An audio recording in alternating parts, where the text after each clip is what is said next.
It is late afternoon at the UNHCR registration center in Adre, eastern Chad. Yet this center is far from empty. Women and children push and shove as they wait for their names to be called out. They have been waiting all day in the blistering heat. These are newly arrived refugees. The UNHCR says there are about 2,000 of them. They're all waiting to be registered. That process begins at the border. Immediately they cross into Chad. The UNHCR gives them vaccination and a number. It is that number that they present here at the registration center.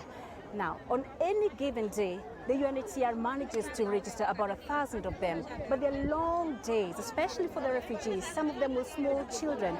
The day typically begins at 7:30 in the morning, goes all the way until 5 p.m., each day of the week except Sunday. Today, we find Mirelle Torim in the process of registration.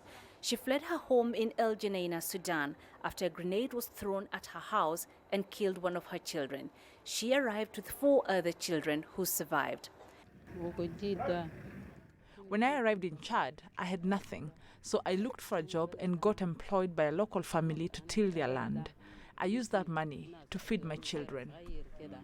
But Mirelle didn't stay long here in Adre. She went back looking for her husband and other family members who went missing when the attack on her home happened. A month later, she returned alone and with children depending on her for survival. The people that I came with got registered a long time ago and have been getting access to food, but I'm struggling to feed my children. That is why I have decided to get registered too. This is the first level of registration. The process is electronic and captures unique features of each refugee. It is a crucial process that ensures the refugees are protected and cared for. They get a ration card that ensures every few days they receive food from the World Food Programme. And when we start with the relocation, and at that time, only the people are registered at the level 1 can be relocated. The UNHCR estimates between 100 to 1,000 refugees cross into Chad every day. At the moment, about 10,000 are awaiting registration. We need the generator at the registration center.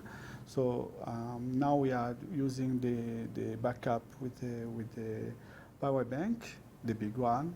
So that we need a lot of material and a lot of many staff to do this job. But now, because of funds, we can have many people, many staff to do the job. The refugee agency says a total of $630 million is needed to adequately respond to this ongoing humanitarian crisis. However, only 4% of that amount has been received so far. Mirelle may never really understand what the underfunding could mean to her and her children's survival. But for now, she rests in the comfort of having received her ration card, which means she can provide a meal and eventually shelter for her children.